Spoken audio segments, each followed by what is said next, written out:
Il fit approcher les fils d'Aaron, mit du sang sur le lobe de leur oreille droite.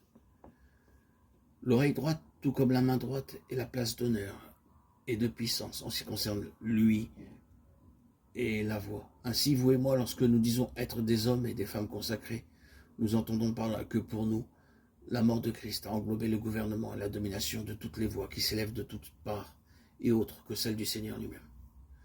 Nous ne consulterons plus les voix de nos propres intérêts, de nos propres ambitions, de nos propres inclinations, ni la voix des désirs des autres pour nous. Voilà ce qu'est la consécration. Voilà ce que signifie ce verset de Lévitique 8, 22.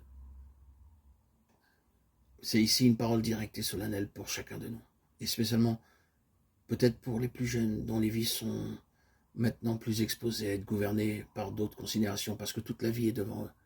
Il peut arriver que le sens de la responsabilité pour la vie soit suprême, le sentiment qu'il serait désastreux de commettre une erreur et avec cela une forte ambition de réussir et de ne pas avoir une vie perdue. Mais que ceci soit votre loi pour toute votre vie. Et si même le cours des choses peut vous sembler étrange et que les voix du Seigneur vous rendent souvent perplexes, si même vous êtes appelé d'une manière très intense à prêter l'oreille à l'exhortation qui nous est adressée dans le livre des Proverbes, confie-toi en l'Éternel de tout ton cœur et ne t'appuie pas sur ta sagesse, Proverbe 3.5. Vous comprendrez cependant plus tard que tout aura contribué au succès de Dieu.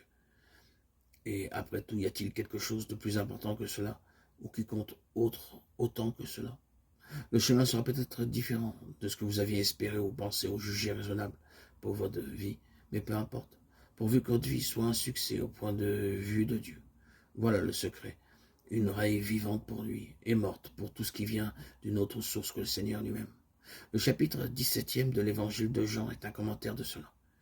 Ils ne sont pas du monde, comme moi je ne suis pas du monde.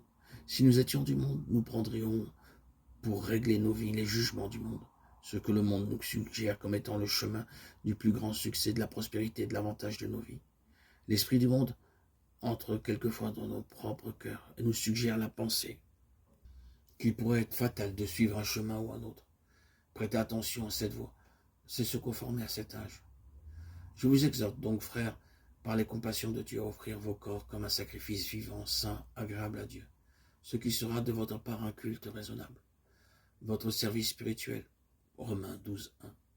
Dès le début, le point du gouvernement suprême, c'est l'oreille. L'oreille doit être placée sous le sang pour être le véhicule du gouvernement de Dieu. Cela signifie que nous devons avoir une oreille spirituelle, comme enfants de Dieu. Nous avons, en raison de notre nouvelle naissance, une faculté spirituelle d'entendement, et il nous faut veiller à la développer comme le veut le Seigneur. Cela signifie que l'oreille doit être une oreille qui écoute. Bien des personnes entendent et cependant elles n'entendent pas. Elles ont des oreilles pour entendre, mais elles n'entendent pas parce qu'elles n'écoutent pas. Le Seigneur nous dit beaucoup de choses et nous n'entendons pas ce qu'il dit. Bien que nous sachions qu'il parle, il doit y avoir dans nos vies une place tranquille pour le Seigneur. L'ennemi remplira nos vies d'autres voies de demandes, de devoirs, d'impulsions, pour qu'il nous soit impossible d'avoir le fruit d'une oreille tranquille pour le Seigneur. Cette oreille doit être une oreille qui grandit en capacité. L'enfant a une oreille et il entend, mais il ne comprend pas toujours ce qu'il entend. Un bébé entend des sons, et nous remarquons à certains signes que le bébé a entendu un son. Mais ce bébé ne comprend pas le son qu'il entend. À mesure qu'il se développe, il commence à connaître la signification de ces sons. Il doit y avoir de la même manière une oreille spirituelle, une oreille consacrée, marquée par les mêmes traits de croissance et de progrès. De plus, cette oreille doit être une oreille obéissante, de sorte que, en entendant, nous obéissons. C'est ainsi que Dieu gouverne la vie dès son début.